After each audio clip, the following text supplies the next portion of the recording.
Hello students, my name is RKS sir, BTech IIT Dhanbad and author of today's solution. ये young double slit experiment का question है, 3 slits हैं, अच्छा question इसलिए discuss कर रहा हूँ. अच्छी क्वेश्चन में डिस्कस करता हूँ. कह रहा है 3 स्लिट्स है S1 S कोई क्वेश्चन तुम पढ़ लो, मुझे ऑलरेडी पता है. In Young double slit experiment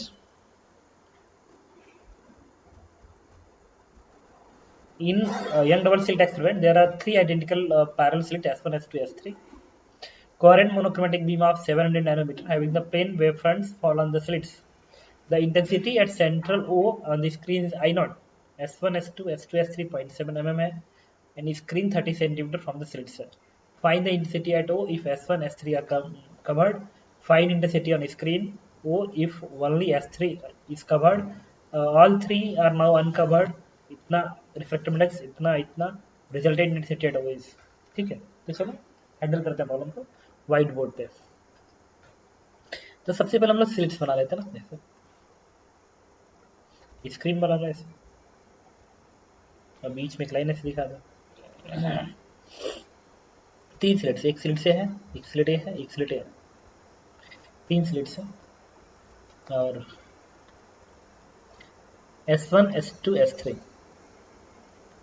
S1 है, S2 है, S3 है. लाइट रेस पैरेलल आ रही है, पैरेलल.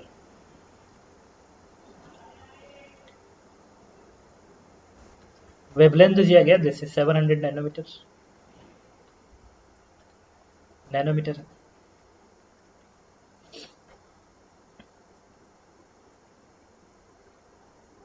अब कह रहा है कि इन तीनों के वजह से यहाँ की इंटेंसिटी I0 है.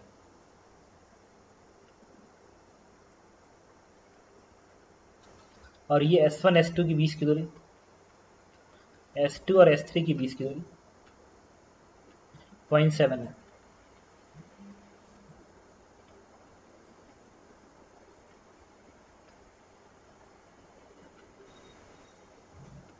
और स्क्रीन और स्लिट की बीच की दूरी 30 सेंटीमीटर है. अभी मैं क्लास में आधे घंटे बात करूँगा. ये 30 सेंटीमीटर है, मतलब 0.3 मीटर होगा. ठीक है, ओके. कह रहा क्वेश्चन में पहला 31 कह रहा है find the intensity on screen O if S1 S3 are cover. S1 S3 को कवर कर दिया गया तो इसकी इंटेंसिटी बताइए. तो चलिए बताता हूँ.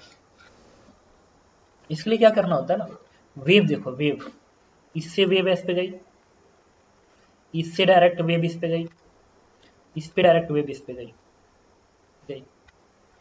अब इन तीनों वेव का फेज की बात करेंगे, फेज ऐड करेंगे, फिर इंटेंसिटी I0 निकालेंगे. तो इसके लिए आपको रिफरेंस मानना पड़ेगा. रिफरेंस मान लो मैंने S2 मान लिया. S2 का फेज लेट्स 0 है, इसका फेज मैं 0 बोल रहा हूँ. तो इसका जो फेज होगा भाई, इसका पाथ ज्यादा है ना, तो पाथ लेंथ इससे ज्यादा है, मतलब फेज में लैग करेगा, तो φ0 लैग कर जाएगा. और इसका भी पाथ इससे ज्यादा है, तो ये भी φ0 लैग कर जाएगा. लैग इंपॉर्टेंट, लैग कर जाएगा. ठीक है, अब फेजर ऐड करना है. अच्छा, इस यहाँ के सोर्स के वजह से यहाँ की इंटेंसिटी लेट्स I1 है, इसकी वजह से भी I1 ही मानेंगे इसको ना. I मान लो, I नहीं, हाँ I मान लो. इसके वजह से भी इंटेंसिटी I मान लो, सिंगल की वजह से इंटेंसिटी I है. मतलब अगर ये दोनों सोर्स नहीं होते, सिर्फ ये सोर्स होता तो इंटेंसिटी I देता. सिर्फ एक सोर्स होता, कोई भी चाहिए हो, वो इस पॉइंट O पे इंटेंसिटी I देता. अब तीनों मिल गए तो नेट I0 दे रहा है. तो अब इस I0 इस I में रिलेशन निकालना पड़ेगा. इसके लिए किसका हेल्प लेंगे? फेजर का. अच्छा, इस वेव का एम्पलीट्यूड मान लो A है, सिमिलरली इस वेव का भी एम्पलीट्यूड A है, इस वेव का एम्पलीट्यूड A है मान लिया. अब फेजर ऐड करेंगे, देखना क्वेश्चन नंबर करा कि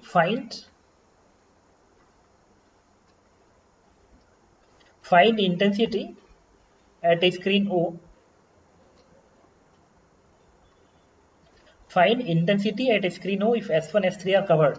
S1 S3 कवर हो गया ना, तो अगर इस S1 को और S3 को हटा दो तो यहाँ की इंटेंसिटी सिर्फ I तो बचेगा. I और I0 में क्या रिलेशन, इसी से आंसर आ जाएगा. नहीं, I बचेगा. क्वेश्चन नंबर कौन सा है? 31. तो देखो फेजर बनाते हैं. एम्पलीट्यूड के साथ फेजर बनाया जाता है. कोऑर्डिनेट एक्सिस बना दिया, एक्स एक्सिस एंड इधर वाई एक्सिस। ये एम्पलीट्यूड ए के बराबर इधर, और ये फेज में लैग कर रहा है, लैग कर रहा है, तो ये ऐसे दिखाओ। और ये भी तो फेज में लैग कर रहा है, पाथ लेंथ ज्यादा है तो फेज में लैग कर रहा है, तो उसका भी इसी तरह से दिखाओ भाई। एंटी क्लॉकवाइज पॉजिटिव मानते हो और क्लॉकवाइज नेगेटिव मानते हो, तो एक ए और दे दिखाओगे तो 2a बन जाएगा। ये वाला एंगल निकालना पड़ेगा, this angle is phase difference between this wave and this wave, phase difference है इसको, और वही बेसिकली फाई नॉट है भाई, इसका फेज इससे कितना पीछे है, दैट इज फाई नॉट। यहीं पे तो फाई नॉट लिखोगे। अब इसका रिजल्टेंट निकालेंगे, एम्पलीट्यूड का रिजल्टेंट, तो नेट रिजल्टेंट क्या आएगा, ये स्क्वायर प्लस 2a का square and plus 2ab cos phi naught. अब फाई नॉट निकल जाए तो आंसर आ जाएगा, क्यों, क्योंकि इंटेंसिटी ये स्क्वायर के प्रोपोर्शनल होता है, ठीक है। अब हम लोग क्या करेंगे, फाई नॉट निकालने के लिए path delta, sir phi naught किसके बराबर होगा, तो 2 pi by lambda into delta x. Delta x क्या होगा, इस पाथ में से ये पाथ सब्ट्रैक्ट कर देंगे, ठीक है। तो कैलकुलेट कर लो ना, 2 पाई, एकदम हिम्मत के साथ करो, तो ज़्यादा दिमाग नहीं लगाना होता है, ठीक है। ये वाला पाथ कितना आएगा, let's this is small D, ये स्मॉल डी, ये स्मॉल डी है बीच के उधर स्मॉल डी, और ये कैपिटल डी मान ली, कैपिटल डी, तो ये लेंथ क्या आएगा, D square plus capital D का स्क्वायर का under root minus capital D, D बनेगा भाई, ये बनेगा D square plus capital D का स्क्वायर का अंडर रूट माइनस ये दूरी टी। अब यहाँ से कैपिटल डी बाहर निकाल लो, कैपिटल डी पूरा बाहर आ जाएगा, तो बनेगा 2 pi by lambda into capital D bracket में, यहाँ से बनेगा 1 plus D square upon capital D का स्क्वायर का पावर 1/2 माइनस 1 बनेगा। लेकिन देखो कैपिटल डी 0.3 मीटर है, ये 0.7 mm है, mm तो बहुत कम होता है, तो ये वैल्यू इससे बहुत कम है, तो तुम बायनोमियल एक्सपेंड कर सकते हो, तो एक्सपेंड करोगे तो ये जो 1/2 है वो कहाँ आ जाएगा, 1 प्लस एन एक्स यहाँ आ जाएगा, इस 1 से ये वाला 1 कट गया। अब ये 2 इस 2 को कट कर देगा, और एक डी इस डी को कट करेगा, तो बनेगा क्या, pi small D, pi small D square and divide by 2 से 2 कटेगा, एक लैम्डा बचेगा, लैम्डा, और एक यहाँ पे डी बचेगा, दिस इज फाई नॉट। अब हम अगले पेज पे चलते हैं, फाई नॉट को लिखते हुए। तो फाई नॉट की वैल्यू हमारी आई थी, कैलकुलेशन चेक करना, मुझसे गलतियाँ बहुत होती है, 2 से 2 कट गया, लैम्डा रहेगा, पाई रहेगा, डी नीचे रहेगा, डी स्क्वायर रहेगा, ठीक है। तो pi small D square and divide by lambda capital D, value place करनी बाकी है, पाई को पाई रहने दो, लैम्डा क्वेश्चन कितना मेंशन है, 700 nanometre, 700 nanometre into capital D किसके बराबर है, कैपिटल डी है 0.3,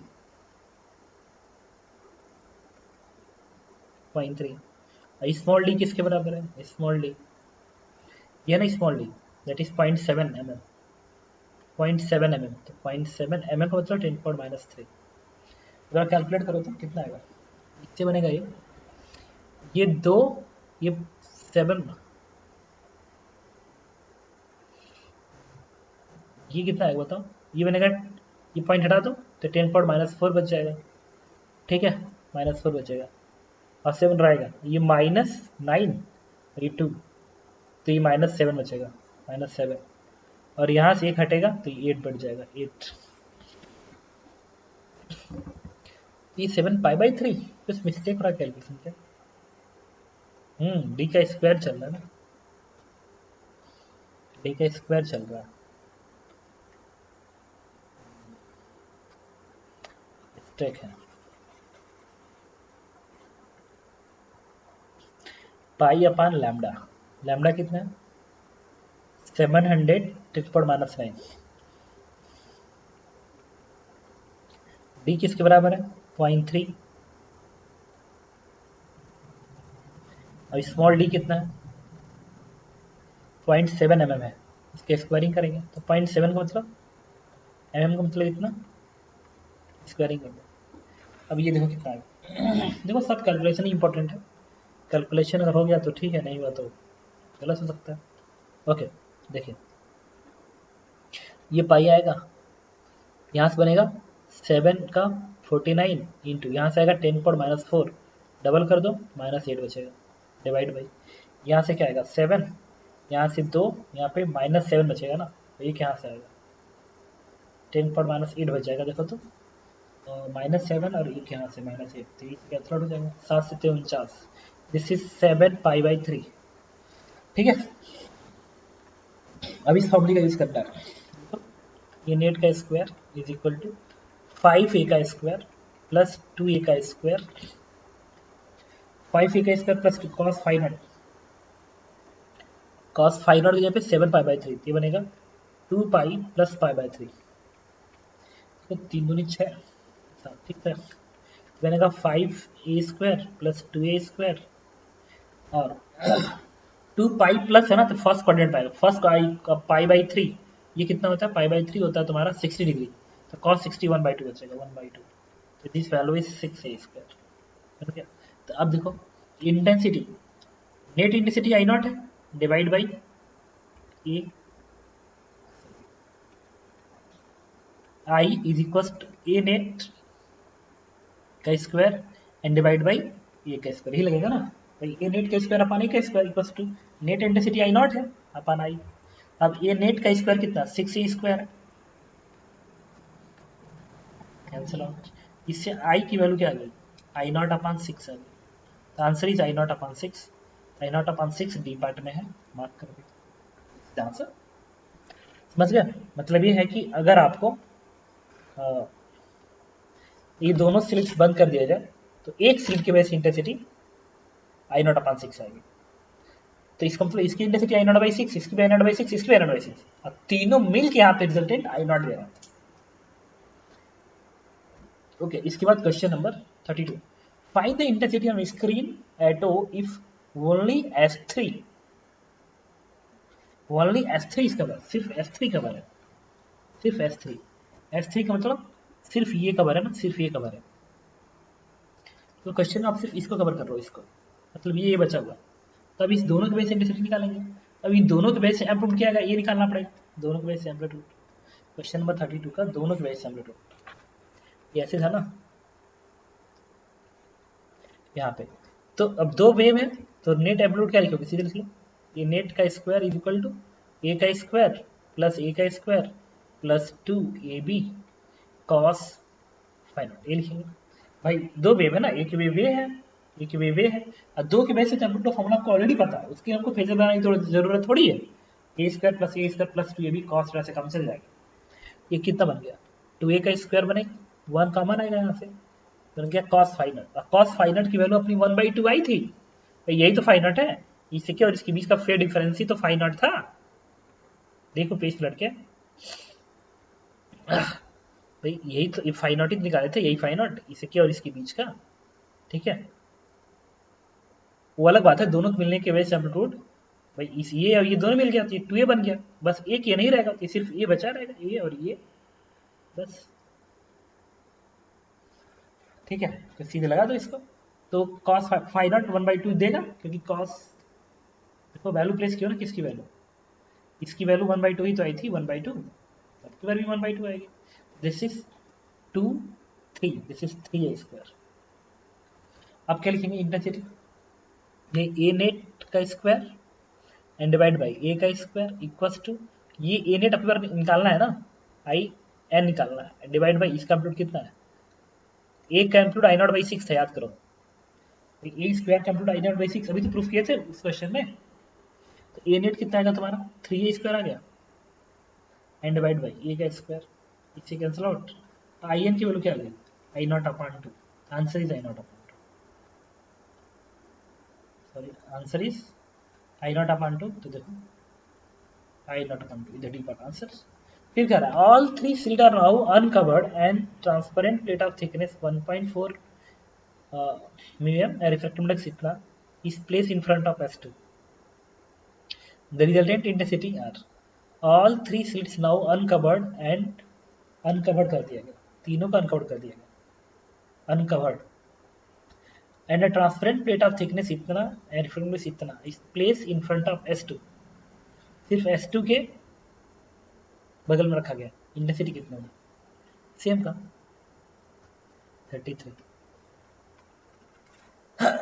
क्या हुआ ना कि इस तरीके से, ठीक है। तो देखो ये वेव गया, ये वेव गया, तो इसके वजह से इसमें फेस फाई नॉट की लैगिंग आएगी, और इसमें जो फेस की लैगिंग आएगी वो इस पाथ लेंथ के वजह से जो आएगी वो तो फाई नॉट ही आएगी। लेकिन यहाँ पे जब तुम वो रखोगा ना, एक स्लिट्स रखो तो उसकी वजह से फेस में लैगिंग आ जाएगी, टाइम लग गया ना, फेस में उसकी वजह से लैगिंग आएगी। वो लैगिंग इसमें आपको ऐड करना पड़ेगा। वो लैगिंग कितनी आएगी, वो जो एक्स्ट्रा लैगिंग आती है, जिस lagging is delta axis mu minus 1 into T बनता है। तो डेल्टा फाई क्या बनेगा उसमें, तो 2 pi by lambda into delta x, इतने का एक्स्ट्रा पाथ लेंथ की लैगिंग आएगी। इट इज 2 पाई, लैम्डा कितना दिया क्वेश्चन के अंदर, लैम्डा इज 700 नैनोमीटर, तो 700 नैनोमीटर। म्यू माइनस 1, म्यू कितना क्वेश्चन के अंदर, म्यू है क्वेश्चन में 1.25, तो 1.25 minus 1 it is 0.25, and thickness T कितना है 1.4 माइक्रोमीटर, 1.4 माइक्रोमीटर है ना, तो 1.4 माइक्रोमीटर 10⁻⁶। अब कैलकुलेट करना बाकी है। भाई फिर वही काम करेंगे, ये ऐसे देखो, यहाँ से 2, यहाँ से 1, यहाँ से 2, 2 यहाँ से 1, कितना होगा, ये हटा दोगे तो ये और ये हटा दो तो 3, 9 बनेगा, 9 से 9 कैंसिल आउट होगा, तो बन गया 2 pi into 25 into 14 divide by 700। अब बनेगा 100, 7 दूनी 14, 25 दूनी 50, दूनी 100, कट गया पाई, मतलब पाई का फेस चेंज आ गया। अब हम रिजल्टेंट की बात करेंगे। अब रिजल्टेंट को इसको हटा दिया जाए, अब फिर फेजर बनाएंगे, वेक्टर वाला मेथड वाला फेजर फिर बनाएंगे रिजल्टेंट एम्पलीट्यूड निकालने के लिए, इस तरीके से। तो एक्स एक्सिस दिखा दो, वाई एक्सिस दिखा दो, इसको रिफरेंस मान लो एम्पलीट्यूड ए का, इसका लैगिंग कर रहा है, लैग है फाई नॉट का, फाई नॉट का एम्पलीट्यूड ए। दूसरा बात देखो, ये फाई नॉट प्लस पाई है, मतलब ये इस वाले से लैग करेगा फाई नॉट प्लस पाई, मतलब फाई नॉट है और पाई एंगल और आ गया ना, तो ये बन गया इधर ना, ऐसे बन गया ना, ये पाई और ऐड हो गया, लैग कर रहा है ना, तो पीछे को जाए। अब ये टुडे तो पीछे रिजल्टेंट, तो क्या इससे कैंसिल आउट हो जाएगा, ये नेट की वैल्यू क्या आ गई, that is a, that is a, ये आ गई, मतलब सिर्फ एक का एक कंप्यूटर था, इसका कंप्यूटर ये अलग अलग है, वैसे तीनों का अब सिर्फ ए आ गया, तो इंटेंसिटी सिर्फ एक के बराबर आएगी ना, and that is I naught upon 6, I naught upon 6 answer जाएगा। तो आई नॉट अपॉन 6 इसमें फिलहाल कहीं नहीं मिलेगा।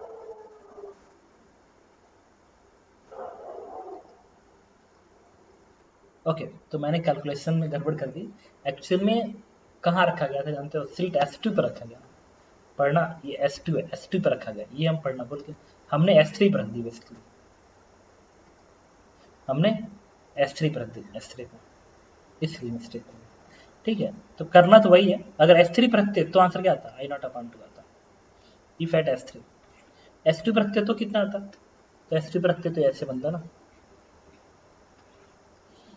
तो एक से दिखाते तो यहाँ पे वेव ऐसे, वेव ऐसे, तो इसका फेज में पाई का चेंज, इसमें ना पाई का फेज चेंज है, अगर यहाँ पे लगा दोगे ना पाई, तो इसमें पाई एंगल ऐसे दिखा होगा, पाई एंगल, ये फाई नॉट पे पड़ा होगा और ये फाई नॉट पे पड़ा होगा, तो रिफरेंस लाइन तुम्हें ऐसे दिखा रहे थे, वो अब की बार ये तुम ऐसे दिखाते, ए को ऐसे दिखा होगा, इसका पाई आ गया ना, और ये फाई नॉट है, इस डायरेक्शन से नीचे को रह रहा है ऐसे, फाई नॉट इस डायरेक्शन के साथ नीचे को, ये भी ए है, and this phi naught is, ये 60 डिग्री के करस्पॉन्डिंग है एक तरह से देखो तो, ये pi phi naught 60 degree, 7 pi by 3 आया था ना, 3 दूनी 6, 2 pi plus pi by 3, 60 degree corresponding आया था ये वाला, और ये भी 60 डिग्री करस्पॉन्डिंग है, तो नीचे ही आएगा, नीचे आएगा डिग्री नीचे, ये 2a बन जाएगा।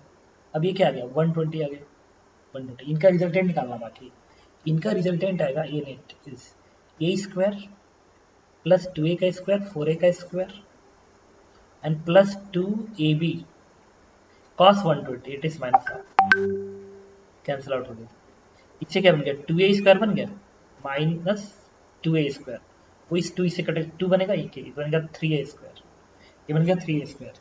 और a² की रिफाइंड डेंसिटी कितनी है, I0/6 है ना, I/6 है ना, हाँ, इट इज I/2, तो answer will be I/2। Mistake कहाँ हो रहा है?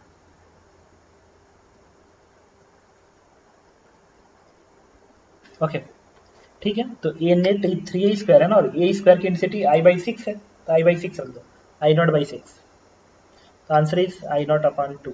ये आंसर आएगा, वो मिस्टेक किया हुआ है, वो ये सही है, क्योंकि इसमें पाई अगर रखोगे ना यहाँ पे रिफ्लेक्टेड तो स्लो होगा μ-1 का, तो ये बैक आएगा, और बैक आएगा, और इस डायरेक्शन के साथ, इस डायरेक्शन की वेव के साथ ये फाइव नॉट पे चल रहा है, लैगिंग हो रही है, ये ठीक है।